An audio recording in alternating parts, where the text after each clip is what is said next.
누구도 원치 않았던 전쟁 발발 3일 만에 서울을 빼앗기고 밀리고 밀려 더 이상 피할 곳도 없이 운명의 막다른 골목에 마주한 피난민들. 저마다 고통을 이고 마지막 희망의 땅을 찾아갔다. 6.25 70주년 특별 영상, 지켜야 할 교회. 인구 340만의 대한민국 제2의 도시 부산. 전쟁에 참혹했던 기억은 여전히 부산의 역사 속에 고스란히 남아있다. 이름 없이 빛도 없이 사지를 누볐던 수많은 참전 용사들. 3년간 전쟁에서 사망한 사람들은 모두 42만 3천여 명. 대한민국은 그들의 피가 지켜낸 자유의 다른 이름이었다. 순식간에 부산은 피난민들의 도시로 변해갔다. 1950년 8월 18일 부산은 임시 수도가 됐고 많은 교회와 목회자들도 이곳으로 몰려들었다. 그래서 월남한 이 북한에서 오신 신자들이 자기들이 두고 왔던 교회를 다시 부산에 복구하는 교회 설립운동을 시작했습니다. 그때 성도들이 이런 생각을 했어요. 도대체 이 전쟁의 원인은 무엇인가? 왜 이런 전쟁을 경험하게 되는가? 이 문제에 대해서 가장 분명하게 말했던 분이 손장원 목사예요. 회개하지 않았기 때문에 전쟁이 발생했다. 이게 중요한 관점이에요. 그런데 실제로 이게 전쟁이 일어나고 많은 목회자들이 부산에 몰려오게 되니까 근데 왜 이렇게 전쟁이 일어나는가? 똑같은 생각이 우리가 회개하지 않았기 때문이다. 특별히 험한 전쟁통에 목회자와 성도들은 하나둘 모여 기도하기 시작했고 그 기도는 들불처럼 일어났다.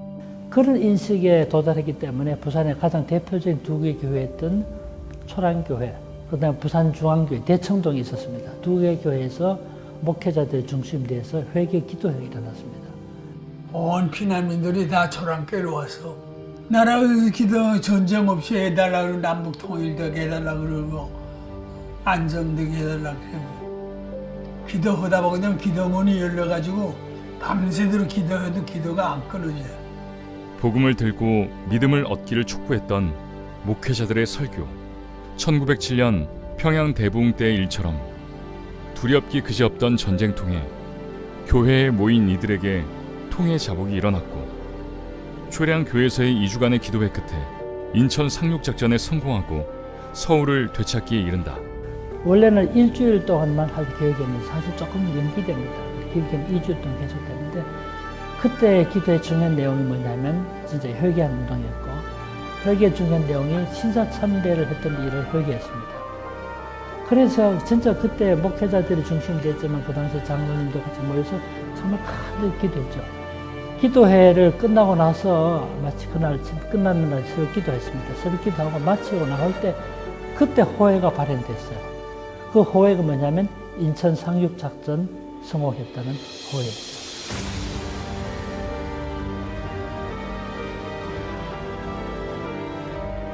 수많은 피와 눈물을 남겼던 6.25 전쟁, 그리고 70년의 시간. 이 시간의 의미는 무엇일까?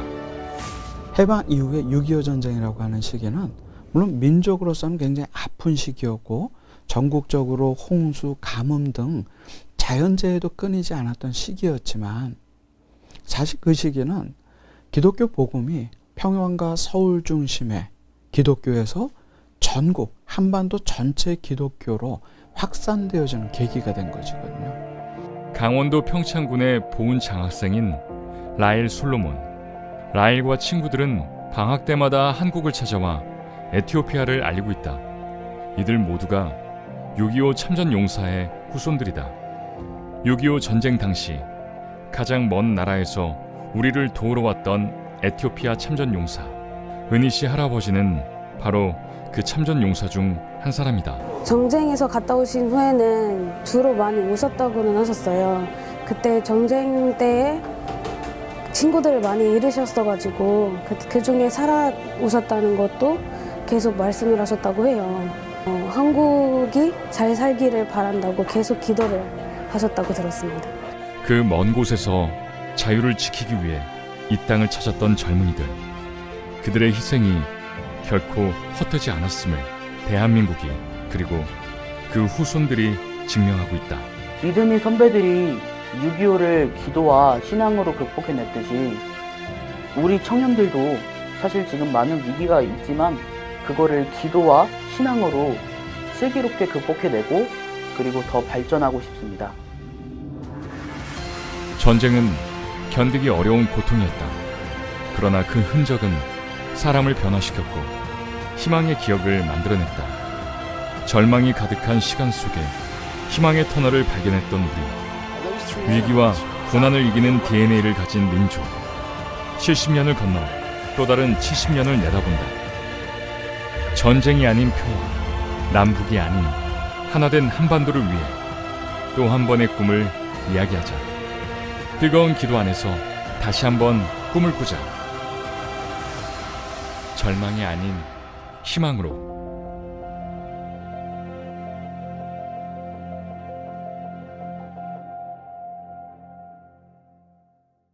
할렐루야. 태교원 성결교회 사랑하는 우리 성도 여러분 반갑습니다. 이번 주간에 또 우리 영상으로 또 우리 셀 모임을 진행할 텐데요. 이제 셀 대신방 중에 있습니다. 그래서 성전에서 모여서 예배하고 기도하는 그런 시간들인데 정말 중요한 거는 그 모여질 때에 두세 사람이 내 이름으로 모이는 곳에 나도 함께 하겠다고 우리 하나님께서 약속하셨고요. 또 우리가 모여 기도할 때 정말 그 형제 자매의 그 사랑을 느끼게 되는 것 같고, 아, 내가 정말 혼자가 아니구나, 이제 이런 생각을 갖게 되는 것 같아요. 영상으로 셀레베를 들으셨다면 다음 주에는 함께 모여서 이렇게 모일 수 있으면 좋겠다 하는 생각을 해봅니다. 자, 오늘 6월의 마지막 주일이고요. 정말 중요한 것은 다음 주일은 맥주 감사 주일입니다. 그래서 1년의 후반기를 시작하는 하프타임이기도 한데요. 새벽마다 특별 새벽 기도회가 진행 중입니다. 우리 가족들도 다 함께 나오셔서 기도로 또 우리 인생의 감독이신 하나님의 그 작전 지시를 받고 또 이렇게 후반전을 시작할 수 있는 우리 가족들 다 모두가 되기를 간절히 소원합니다. 자, 오늘 셀 모임을 시작하면서 찬송가 407장 구주와 함께 나 죽었으니 함께 찬양하시고 다시 뵙겠습니다.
바라봅니다.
예, 구주와 함께 나 죽었으니 나 구주와 함께 나 살았도다. 귀한 찬양을 드렸는데요. 맞습니다. 정말 주님이 내 안에 계시기 때문에 예수를 믿은 모든 사람들은 주님과 함께 십자가에 죽은 거고요. 그리고 이전에 나는 죽었지만 새로운 하나님의 자녀로 다시 태어나게 되는 거죠. 자, 이 시간에는 하나님의 말씀을 함께 읽고 오겠습니다. 에베소서 1장 22절부터 23절의 말씀을 다 같이 읽겠습니다. 에베소서 제1장. 또 만물을 그의 발 아래 복종하게 하시고 그를 만물 위에 교회의 머리로 삼으셨느니라.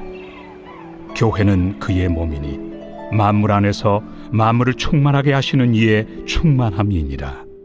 셀 모임을 이제 시작하면서 말씀 나누기 전에 잠깐 기도하죠. 사랑의 하나님 감사합니다.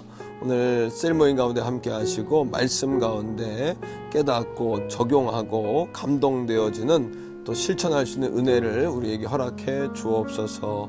예수님 이름으로 감사기도 드립니다. 아멘. 우리는 지금 이제 교회란 무엇인가 라는 주제를 가지고 이제 두 주째 말씀을 나누고 있습니다. 주님이 세우신 교회란 어떤 교회냐. 지난주에 주님은 이 반석 위에 내 교회를 세우겠다 이렇게 말씀하셨어요. 그래서 이미 세운 건 아니고 세울 것이다, 세우리라 이렇게 말씀하셨는데 그 교회는 어떤 교회냐 하면 건물이 아니라 예수를 믿는 사람들, 그들이 바로 교회고요. 또 그들의 모임, 에클레시아, 그 모임 자체가 교회다 이런 말씀을 나누었죠. 그리고 주님의 그 반석, 신앙의 고백 위에 세워져야 하고 또 예수님이 주인이신 교회에는 권능이 있다 이런 말씀을 나누었는데 오늘 에베소서 1장의 말씀 속에는 그 사도 바울이 교회는 그리스도의 몸이다 이런 정의를 가지고서 교회의 본질성에 대해서 우리에게 은혜의 말씀을 나누고 있습니다. 자, 첫 번째는 이런 겁니다. 예수 그리스도는 교회의 머리시다라는 거예요. 여기는 이런 의미가 있는데 그 이유는 모든 만물을 다 예수님의 발 아래에서 무릎 꿇게 하셨고 또 발 아래 거하게 하셨다라는 거예요. 바로 예수님에게 하나님께서 그런 권능을 주셨기 때문이죠. 그 이유가 뭘까요? 여러분 에베소 1장 20절 21절에 보면은 세상에서 가장 큰 힘은 뭐냐면 죽음입니다. 죽으면 다 끝입니다. 아무 소용이 없는 겁니다. 그런데 우리 주 예수님께서는 그 죽음을 이기시고 부활하셨죠. 그러하기에 우리 예수님에게 하나님께서 권세와 또 통치와 능력을 주신 겁니다. 거기에는 교회도 포함되는 거예요. 그러니까 예수 그리스도는 온 땅의 머리이시고요. 또 교회의 머리이신 거죠. 자, 예수님이 교회의 머리시다라는 그 정의의 의미는 뭐냐면 두 번째는 이런 겁니다. 우리 모두는 예수 그리스도를 믿는 신앙의 고백 위에 우리가 서 있기 때문이죠. 골로새서 1장 말씀에 보면 이런 말씀이 나와요. 우리가 예수님을 주로 받았다 라는 표현이 나오고요. 또 하나는 그 예수님에게 뿌리를 박았다 이런 이야기를 합니다. 하나님의 자녀란 무엇이냐 하면 예수를 믿는 사람 아니겠습니까? 그렇다면 당연히 예수 그리스도를 주님으로 모셨기 때문에 예수는 우리의 머리가 되시는 거죠. 자, 두 번째, 교회는 그리스도의 몸이다 라는 정의를 사도 바울이 했죠. 여기는 두 가지 의미가 있습니다. 첫째는 교회는 머리이신 예수님에게 항상 붙어 있어야 한다, 연결되어 있어야 한다 이런 겁니다. 예를 들어서 여러분, 머리는 살아있는데 몸은 잠들어 있어요. 살은 겁니까 죽은 겁니까? 그래도 이건 산 거죠. 이건 가능성이 있습니다. 언젠간 깨어날 가능성도 있는 거죠. 반대로 몸은 살아있는데 머리는 죽었어요. 이건 산 겁니까 죽은 겁니까? 죽은 거지요. 마찬가지입니다. 교회가 살아있다는 이야기는 우리이신 예수 그리스도에게 항상 연결되어 있고 항상 예수 그리스도와 함께한다. 예수 그리스도에게 항상 연결되어 있어야 한다라는 의미를 가지고 있죠. 자, 두 번째는 이런 의미가 있습니다. 교회는 머리이신 그리스도의 다스림을 받아야 된다라는 뜻이에요. 여러분 에베소 1장 여러분 23절 말씀은 이렇게 이야기합니다. 교회는 그의 몸이니 만물 안에서 만물을 충만하게 하시는 자의 충만이다. 여기서 충만이라는 단어는 분량을 이야기하는 것이 아니고요. 바로 질적인 의미입니다. 그러니까 다스림, 권세, 주권 이런 이야기죠. 그러니까 교회는 그리스도의 몸이다. 그리고 또한 이렇게 이야기합니다. 만물 안에서 만물을 충만하게 하시는 자의 충만이다. 이거는 충만이라는 이야기는 다스림이라는 이야기죠. 바로 교회가 그리스도의 몸이라는 이야기는 교회는 머리이신 그리스도를 통하여 다스림을 받아야 된다. 이런 의미예요. 여러분, 미국의 유명한 선교신학자인 하워드 스나이퍼라는 선교학자가 있습니다. 그분이 한 이야기 가운데 굉장히 유명한 이야기가 있는데, 조그만 묘목을 누군가에게 얻었다는 거예요. 그리고 뒷동산에 심었는데 이것이 그냥 거목이 돼버린 겁니다. 그래서 새들이 깃들고 사람들이 와서 쉼터가 되고요. 자, 그 이유가 뭘까요? 그 묘목이 거목이 된 이유. 그 이유는 DNA에 있습니다. 그 묘목이었지만 그 안에 유전자 DNA가 그런 생명력을 발휘한 거죠. 자, 이런 거예요. 교회가 문제도 있고 또 여러 가지 여러분 어려움도 있습니다. 또 병들어 있는 것만 같고 사람들에게 염려를 끼치는 것 같기도 하지만, 그 교회 안에 유전자 DNA, 바로 예수 그리스도가 분명하다면 그 교회는 건강해질 것이다. 그리고 거목이 될 것이다. 그리고 많은 사람들에게 하나님의 사랑을 전하는 진정한 교회로 성장하게 될 것이다 라고 하워드 스나이버가 그렇게 이야기했죠. 바로 그겁니다. 교회가 예수 그리스도에게 붙어 있어야 하고, 교회는 그리스도의 몸이 되어야 하는 이유는 교회의 DNA가 예수 그리스도가 되어야 하기 때문이죠. 건물이 크다고 여러분 교회가 아닙니다. 또 사람이 많다고 교회가 아니죠. 예수 그리스도가 머리가 되셔야 진정한 교회라는 거예요. 또 한 가지, 세 번째, 성도들은 한 몸인 여러분 예수 그리스도의 몸에 다양한 지체들이다, 이렇게 이야기할 수 있습니다. 고린도전서 12장 12절에 이런 말씀이 있는데, 몸은 하나인데 많은 지체가 있다. 몸의 지체가 많지만 한 몸인과 같이 그리스도도 그러하니라 라고 말씀을 나눕니다. 여러분, 몸은 하나인데 지체가 많죠? 반대로 지체가 많지만 몸은 또 하나인 거죠. 이건 하나란 이야기입니다. 성도가 많습니다. 하지만 한 몸이신 예수 그리스도에게 붙어있는 우리 모두는 여러분 한 몸에 붙어있는 다양한 지체라는 사실, 하나라는 사실, 한 몸이라는 사실을 기억하셔야 돼요. 여기에는 두 가지 하지 말아야 될 말과 한 가지 반드시 우리가 행해야 될 일이 있는데, 첫 번째 이런 겁니다. 나는 몸에 붙지 않았다라고 말하는 거예요. 자, 고린도전서 12장 16절인데, 또 귀가 이르되 나는 눈이 아니니 몸에 붙지 아니하였다 할지라도 이로써 몸에 붙지 아니한 것이 아니다. 무슨 이야기일까요? 귀가 이렇게 이야기합니다. 눈, 너는 너무 중요하고 얼굴의 중앙에 있으니까 넌 중요하지만 난 사이드에 있어, 난 밖에 있어, 그러니까 난 몸에 붙지 않은 거야 라고 말한다고 붙지 않은 게 아니지 않습니까? 성도들 간에 내 신앙만 잘 유지하면 되지, 나만 지키면 돼, 이거는 무관심이죠. 교회가 아직 뭔지 무엇인지를 모르는 거예요. 무책임한 거고, 또 무관심한 것은요, 주님이 우리를 교회로 부르셨다는 말씀에 불순종하는 거나 마찬가지입니다. 두 번째, 너는 쓸데없다라고 말해서는 안 된다는 거예요.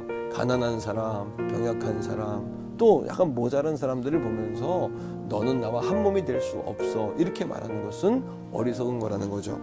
고린도전서 12장 21절에 이런 말씀이 나옵니다. 눈이 손더러 내가 너를 쓸데없다 하거나, 또한 머리가 발더러 내가 너를 쓸데없다 하거나 하지 못하리라. 왜요? 발이 없다면 눈도 여러분 힘들고 고통스러운 거예요.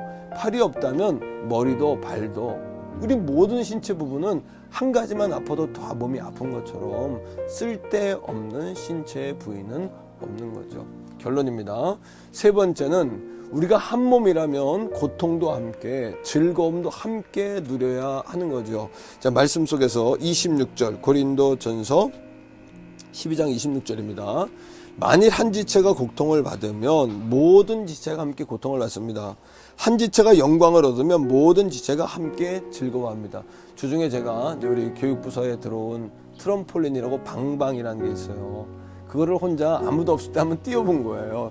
뛰다가 그런 생각을 해봤습니다. 엉덩이로 뛰면 벌떡 일어나지 않겠나, 이런 아름다운 착각을 한 거죠. 재미있는. 그런 혼자 뛰어본 겁니다. 엉덩이로 엉덩방아를 찍는 순간이요, 목이 두루 제껴지면서 머리가 트럼플린에 부딪혔는데, 이 목이 여러분 담이 걸려가지고요, 일어날 때 아프고 누울 때 아프고 제대로 목을 가르지 못하는 그런 지경에 이르게 된 거죠.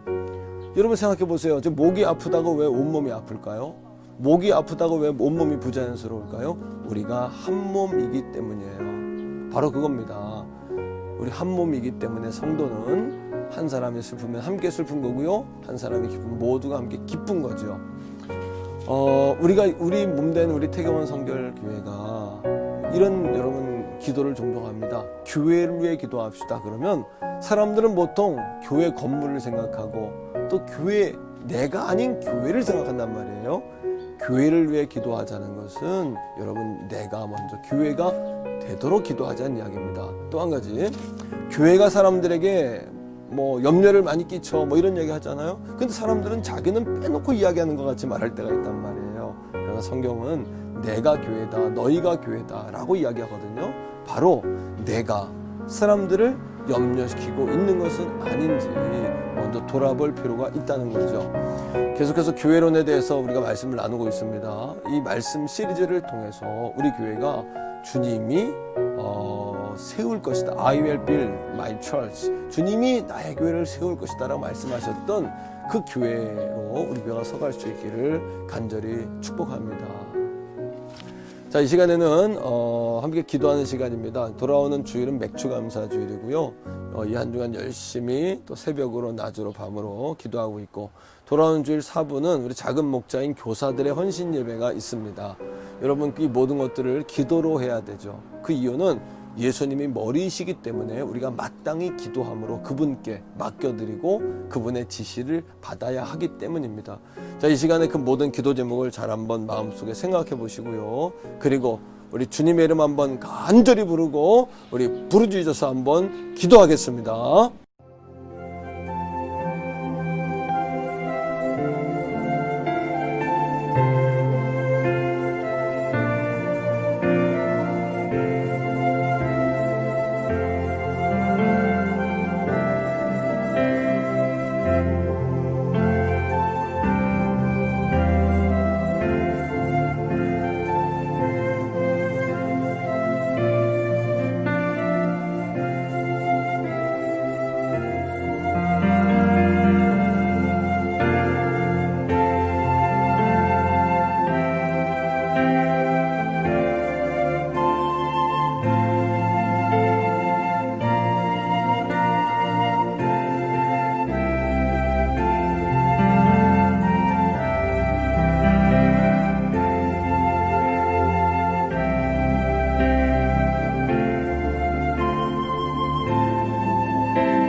네.